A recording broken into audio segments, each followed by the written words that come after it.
Welcome to the KBB Review podcast. I'm Andy Davies, and this is episode 7 of season 10. And this week we're talking all about the communication retailers get from their suppliers. Clearly, as you all know, this was a massive issue during COVID and the supply problems that accompanied the huge boom in business there. But how has it changed? Is this the new normal? Has it got better or worse since? And what exactly is good communication anyway? And how does the traditional role of the rep fit into all this? What exactly do retailers want from those hardworking men and women who are the face of the brand?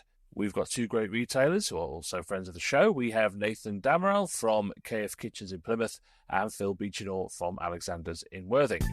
But first, what is the current health of the independent kitchen and bathroom retail market? How confident are you retailers about the future of your business? What do you think about the biggest topical issues such as installation or indeed the service you get from your suppliers as we're talking about today? We're asking all these questions and more in the KBB Review Retailer Survey 2024. So if you're an independent retailer, watch out in your inbox for an email inviting you to take part, or simply go to kbbreview.com/survey24 and click on the link. It really will only take a few minutes, and to say thank you for your time, every retailer who completes the form will be entered into a big prize draw where you could win £500 of vouchers for a holiday, a brand new iPad, or one of 10 £20 Amazon vouchers, all perfect just in time for Christmas. It is all courtesy of Hetic, our research partner for 2024, so a huge thanks to them for all their support. That's kbbreview.com/survey24, and you can find that link in the episode description. Okay, so let's meet our very special guest. We have Nathan Damarell from KF Kitchens in Plymouth. Hello, Nathan. Good morning, Andrew. Good morning to you, sir. Thank you for your time as always. And we have Phil Beechinor from Alexander's in Worthing. Hello, Phil. Hello, Andrew. Hello, sir. Thank you to you. For those who don't know you, Nathan, or haven't heard one of the other episodes you've been on, give us the 10-second overview of KF Kitchens. KF Kitchens, we are a kitchen retailer in Plymouth. We supply fitted kitchens, no bathrooms, no bedrooms anymore. We specialise in kitchens and appliances. Fantastic. And how about you, Phil? What's the brief on Alexander's? We're an independent retailer based on the South Coast. We have another showroom in Horsham. We sell kitchens, bathrooms and bedrooms. We also have a compact division just selling kitchen. Fantastic. A couple of examples of really top-notch independent retailers. So, Phil, let's start with you because this is kind of all your fault. Thank you. Because this is all triggered in part by a piece you wrote for KBB Review on communication from suppliers. And the basic thrust of it was, I suppose, that it's changed a lot since COVID and not necessarily always for the better. So talk us through your thoughts on it. It was really just a summary of how things have gone over the last 2 or 3 years and the roles of the representatives from manufacturers, how we get our information, how it's changed, how we've embraced technology, how some people have got slightly lazy just using technology. So it was just given my experiences as a kitchen, bathroom, bedroom retailer. We have a lot of manufacturers, some we spend a lot of money with, some not quite so much. So obviously our level of importance differs from manufacturer to manufacturer. And anyone who read it will see, what I thought. So let's delve into this a little bit because, as you say, it's much more of a mixed picture than just saying all supplier communication is bad, right? Absolutely. It's more of a mixed view on that. And I think you're right. Since COVID, the discovery of electronic communication, as if that was a brand new thing in 2022, has been the big difference. Because you said there some have been a bit lazy. Talk us through some of the negative side of it, and then we'll move on to the positives in a minute. So negative is, I'm a busy chap. I get probably in excess of 100 emails a day, varying from my own people through to customers and manufacturers. And being MD, very easy to CC me into all sorts of things. But sometimes you will just get bombarded with manufacturers just giving you newsletters, information about price increases, a new brand, new product. And some of that, I think, is more significant that should be delivered maybe in person or draw my attention to it, because I can just scan an email or scan all my emails and not really realise the significance of them. What do you think, Nathan? Is this ringing some bells with you? Yeah, absolutely. And I'll be interested, Phil's views on that change since before COVID, because I think the problems that COVID, or that not even necessarily just COVID, but the period of Brexit, COVID, supply issues that everybody faced. I think as an industry, we were all faced with problems that had never been as severe before. I don't think any of us encountered supply issues, and that's from a manufacturer and retailer perspective. Before that period, I think it was done more on an ad hoc basis. And then I think retailers out there ask for more information. It's kind of a double-edged sword, isn't it? We ask for more information, and then we get bombarded with all the information. And then all of that information turning up is too much for us to really rationalise and work out what's important. There's been so many changes in the last 3 or 4 years in terms of how we get our product from our suppliers that we all need to find a new balance. Yeah, because I guess beforehand, back in the day, I suppose is how you describe it now, there would have been a very face-to-face relationship with a representative from that company, whatever their job title may be, but we'll call them reps, even though I know they don't always like that. But everyone knows what we mean when we say that. Your relationship would have been with a person rather than with someone on the end of an email necessarily.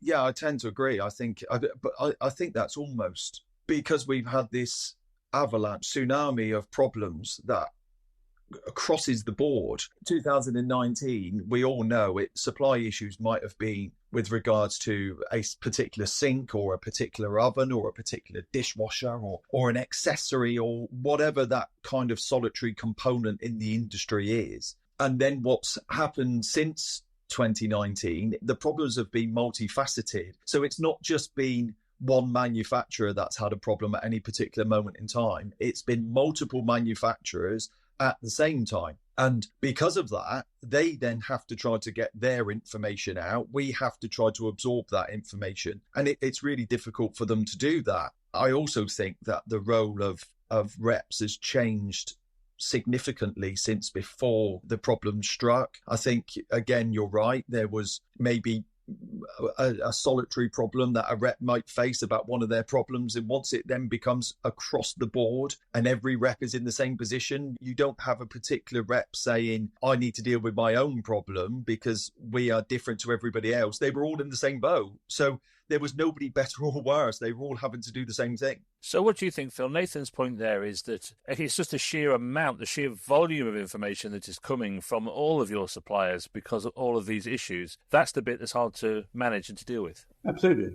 And that was one of the reasons I wrote that piece in your magazine, because you will get flippant comments by, well, I've given you that information. And the other thing is they're sending it to me. Should they not be sending it to the other sales staff? Let's just CC as many people in as they like to this generic communication. It's not necessarily personalised and specific to Alexander or whoever they're sending it to. And obviously, we've got lots and lots of accounts of people, as I say, from kitchen manufacturers that we invest a lot of money with, and then you might just have the odds tech company you spend a few quid here and there. So I'm not expecting the same level of service from them, but you do think that the people that are your key suppliers should make the effort to come and see you, be more personalised. Literally, there's nothing better than sitting down, making time with people and going through the product changes, the product offering, the price increases, discontinuation, and just getting an understanding. However, I also appreciate that you can't do that for everybody. So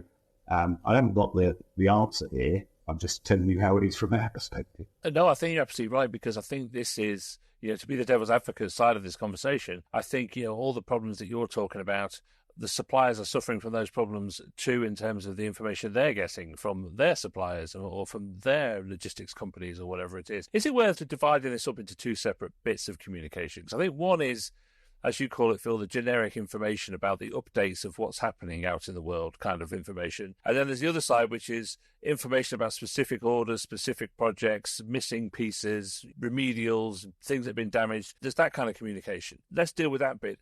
Do you feel that side of things, that just basic information on what's available in stock and when it's going to be delivered, is a big part of the problem? Phil? It's getting better. It has been. And to be fair to the manufacturers or the suppliers, they've had their own internal issues as well. So they perhaps didn't have the information. We are finding, because things are getting better, generally in the supply chain, because lead times have got back to really normal, they are starting to put the information through. We are getting that sort of information. But what we're not getting is the problems that ad hoc price increases. We're not getting the problems anymore that this has just been discontinued all of a sudden, which we were getting 2 years ago. We were just literally offered something and then saying, sorry, you can't have that anymore. Or we bought it on an extended lead time, but we can't tell you what it is. And we just happen to pass that information to our clients, and they believe we were probably incompetent because they think, how can you not know when your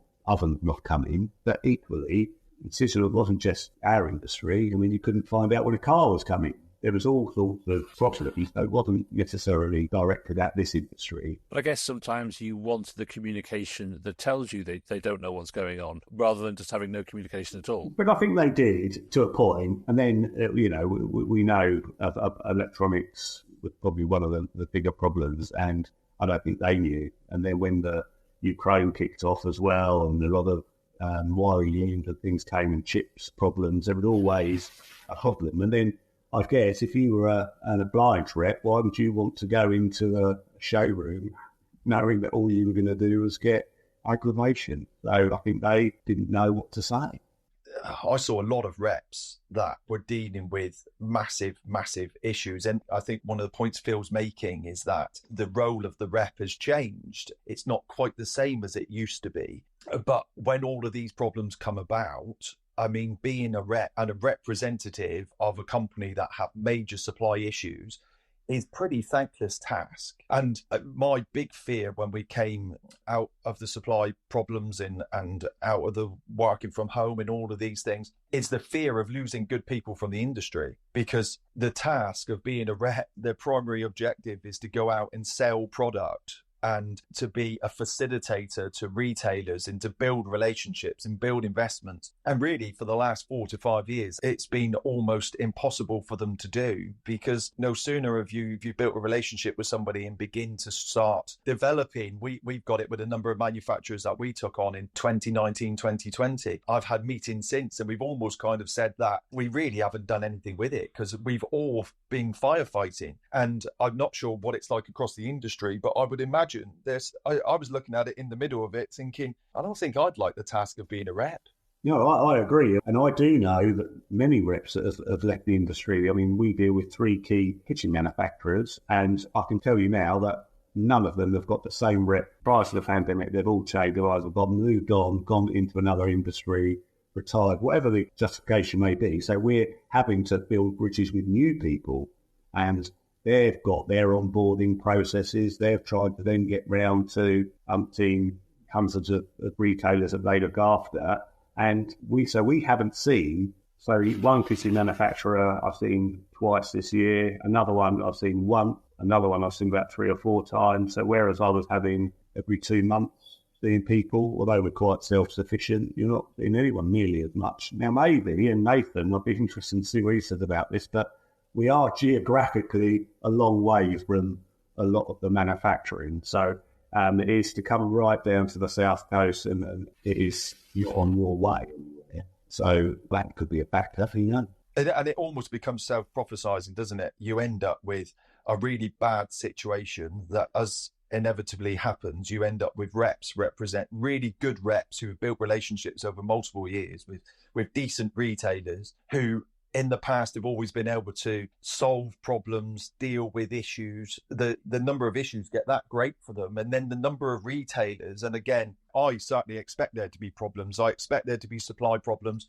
I think that's part of our job. That's why the client ends up buying it through us as opposed to other outlets, because we're experienced and we understand what happens in our industry. We're not oblivious to problems. But what happens is we've had reps in the past we've dealt with, we've built relationships with, they can facilitate. The problems become that mammoth and everybody becomes as inefficient as the weakest link. And that involves retailers as well. There's a lot of retailers who don't organise and don't get themselves pre-organised for problems. That increases the workload on reps. Good reps then turn around and say, listen, we've had enough, I'm going to retire, we don't need this, because we can all only imagine the abuse that must have been taken in the midst of it. And then we end up the other side without the good people who everybody's going to have to start again. And I think the role of the rep is so important. Phil would probably agree with me, particularly with where we are. If you get a good representative of a company and you have a good relationship with them, that's two-way. You can solve many of the problems. Many of the things are solved. And I think maybe that's where Phil's going with his article, is that the role of reps has changed. It's now about sitting in an office. If it is about sitting in an office and just sending emails out and hiding, really what we're talking about is hiding behind them, saying, well, you should have known because we sent it. That doesn't bode well for a good relationship and being able to solve the problems that we face. I think it's very interesting this, because you've both been extremely pragmatic about your suppliers. I would have wondered if we'd had this conversation in 2021, how pragmatic you would have been. But I think it's really interesting that you are seeing their point of view of how difficult things must be for them. I'm wondering how much part of this issue is about them perhaps not always understanding how your business works and how you like to receive information or how you deal with problems. Do you think that's part of it? Possibly. The thing is, it's very difficult because with kitchens, bathrooms, bedrooms, there's a lot of suppliers and a lot of representation, and some are, so I've got reps that I've known for 20 odd years, they're still doing what they've been doing, and I would call them a friend. And then there's always almost a personal board. Is there any traffic? If I want to ring them, I've got a problem, they'll give me an answer and they'll pick up the phone. But on the other hand, if you've got a product that you don't sell a huge amount of, and you're just one of the many, and you find out that they've got 150 dealers and they're trying to balance the plates each day, that you're not going to get the level of service that to you it's a massive problem to you at that particular time, and you need an answer, and it's very difficult to get that answer. This isn't a conversation to generalise everybody, because there is some very good communication that goes on. I think some people have just got a little bit lazy. I mean, I'm sitting in my front room talking to you now. I would never have sat in my front room on a Monday morning. I had a meeting first thing and I thought, I need a bit of quiet space. I'll just go home. Everyone's out. So I'll come here. So we have thought, let's work from home. We have got the technology. So that's an example of I'm embracing the technology, and maybe they are to a point that they might say, well, we're going to have an admin day on a Monday and a Friday, and we only need to do our call on a Tuesday, Wednesday and Thursday. So people have adapted their lives. So I don't know the answer, but it has changed. Well, I think a big part of this is finding where the right balance is. And I think that's part of the issues that I hear all the time. It's this balance. You said there's some examples of great communication. And I think there's no question that pre-COVID, there was an awful lot of chatter around reps just turning up unannounced, or why can't they make appointments? It was almost too much communication face-to-face because they were turning up at the most inopportune times. So it is about this balance, isn't it? Because there are positives to this, aren't there, Nathan? There must be time saved by doing Zoom calls rather than have to have a face-to-face appointment. Yeah, I think so. And I think it becomes a lot more efficient. I think it's more efficient for manufacturers, for suppliers to get their information out to retailers across the board. I think there's, as Phil picked up earlier, I think I always take it back to if we were looking at it with our clients, if you've got important information that needs to be gotten across, you can't convey that to them in the same manner as you would non-important information. And I think sometimes that's probably a bit of Phil's article, and what we're talking about here is this ability to rationalise and get across to the retailers what is important, what is vitally important, and what is just the day-to-day. I'm ticking the box. This is what we send out every single week. We're all inundated today, aren't we? I mean, everybody has multiple WhatsApp groups and everybody has multiple social media, and we're taking in so much information.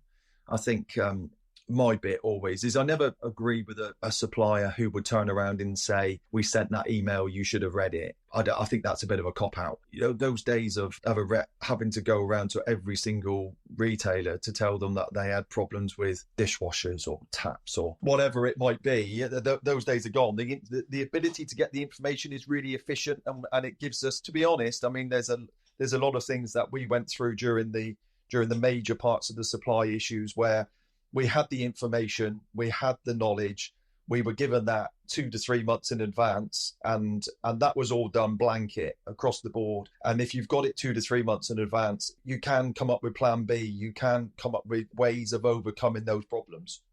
I think it depends on your organisation and depends on where that information needs to be. So I think the key part of it is for the manufacturers, their representatives, to understand who needs that information. Now, if it's a supplier, we've got an installation company, we've got a warehouse facilities, we've got obviously the sales representatives that do need that information. So send any sales information to the sales, the designers, send anything to do with logistics to the warehouse, anything to do with the accounts. To be fair, accounts isn't too bad. They tend to send accounts, but I tend to be CC'd into all of it. I don't need to know when a bit of glimpse coming in. That's someone else's job to find out. So there's certain information I get, it's just unnecessary. But they think, Phil might want to know that. So we just tell Phil. Phil doesn't want to know that. I have people to worry about that.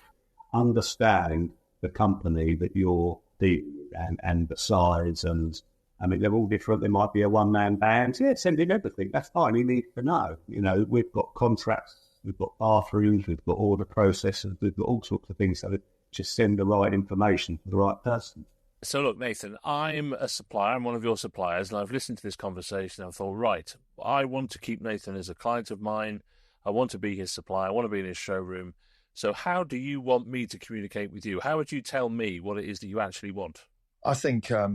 and that point Phil made really resonates with me, actually. For me, I would want information put in terms of importance. Do we really need to know this? Is this, and this is where the rep, we go back to it, don't we? This is where the rep is so crucial, because somebody sat in an office will never understand mine or Phil's business.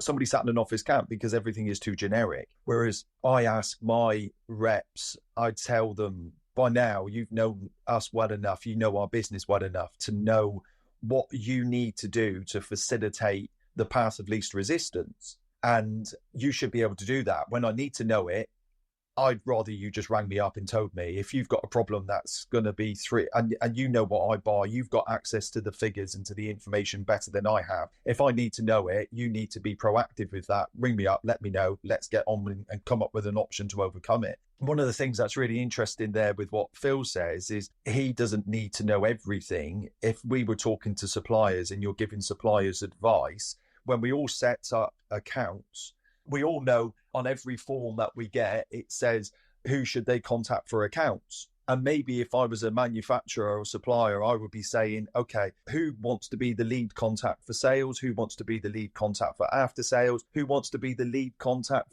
for information and for potential problems? Whatever those things are. So actually, they're not just blanketing it. They're actually directing the information towards the people, because that's realistically what we're talking about. Is we all know there's going to be problems. We all know there's going to be issues. How is that communicated better? Well, that is the role of the rep to say and to rationalize that. So not everything is just going to one person, but it's going to the people. If you get the information to the people who are most important, you're going to have done your job, aren't you? Now, being devil's advocate here from the supplier's point of view, it would be impossible and it's usually onerous to have different avenues, different channels for each individual retailer. It would be very difficult to set that up. There must be a certain degree of generic communication that all goes out in the same way. Otherwise, you would literally all have your own individual rep only working for you. So there must be an acceptable level of blanket coverage. Does that make sense, Phil? Yeah, I guess the actual rep who's sending out the information, he does know who our designer, so he knows what information he can CC them in. So they all know there's a new fridge coming out, or a new range of kitchen colour or something. So that can be done. And then I think internally within their organisation, the manufacturer will send the acknowledgement to, we have different email addresses, so we'll have an order that's email address, and then we've got a warehouse that. So to be fair, there's a certain amount that the company will do, but they're the bigger companies. The smaller company, they will just send me an email to tell me that Mrs. Miggins' toilet roll holder is coming in today by DHL and the driver's name is David. I don't need that information. That's about a tech company understanding our business and sending that email to the warehouse, because the warehouse manager needs to know when that's. I don't, and then all I end up, I get up first thing in the morning and end up having to forward half a dozen emails to the right people. Yeah, I think so much of this is about appreciating that the beauty of independent retail is that they're all different and they all do things in a different way, and therefore they all require things in a slightly different way. And the suppliers that understand that the best are the ones that you have the best relationships with. Yeah, I agree. And I think maybe these types of conversations and these types of podcasts are good for manufacturers, suppliers to listen to. We are all different, and it's the job of a supplier to adopt a system and a process that meets the requirements of everybody, or as many as they possibly can. And certainly, I think my experience has been that good manufacturers and good suppliers kind of gravitate to the most efficient retailers and vice versa. And so you end up with those relationships that are improved in the more we have these conversations, and then being across the board. It's very difficult for us all. We're all sat here running our own businesses and doing different things, facing different challenges. And the more we have these types of conversations and manufacturers and people get involved in listening to what we all have to say, because ultimately we're all after the same aim. We all want to be as efficient as possible and do the best for the end user. Well, I can't think of a better place to end it than that. Nathan, that's a fantastic point to make. So listen, thanks so much for your time. I think, look, we're not going to solve anything here, are we? But I think, as you quite rightly say, these conversations need to be had in order to find where that balance is so that everybody gets the most out of this relationship. Nathan, Phil, thank you so much for your time, and we'll speak again soon. Thank you. Cheers, guys. Thank you. That was Nathan Damarell and Phil Beechinor. Huge thanks to them, and this subject will run and run, I think. For suppliers, it's finding that equilibrium between the cost viability of personal communication with their retailers and the efficiency of email and similar channels. And there's clearly still a lot of suppliers working on finding that balance. As always, let me know what you think. You can find me on LinkedIn as Andrew Davies, or email me, andrewdavis@taylistmedia.com. And that address is in the episode description, as is the link to the KBB Review Retailer Survey 2024. It only takes a few minutes to complete, and every retailer who fills it in goes into that big prize draw. Go to kbbreview.com/survey24. See you next time.